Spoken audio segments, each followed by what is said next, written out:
A Deputación de Ourense dá un impulso máis para complementar a oferta termal da provincia coa posta en marcha de 4 novas rutas en Ecobarco, embarcación eléctrica e sostible pola provincia, deseñadas como unha experiencia turística fluvial única en Galicia para descubrir os tesouros naturais, culturais e patrimoniais das comarcas do Ribeiro e a Baixa Limia. Este plan é un exemplo de colaboración como debe ser sempre e como é na provincia de Ourense, teño que decirlo así, sempre a armonía que hai entre a administración central, entre a administración autonómica, por suposto a provincial e a local, lóxicamente, e isto non ten de colores políticos, isto non ten máis que reivindicar e poñer en valor o que son os valores da nosa provincia.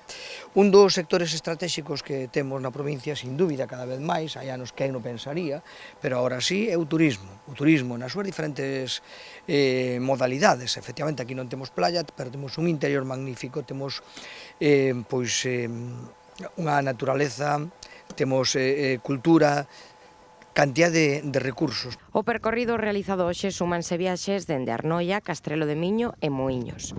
Os obxectivos desta actuación enmarcada no Plan de Sustentabilidade Turística en Ourense Termal son crear un sistema de mobilidade turística sostible, incrementar as actividades complementarias á oferta termal, impulsar o ensamblaxe de produtos turísticos e incrementar a estadía media no destino.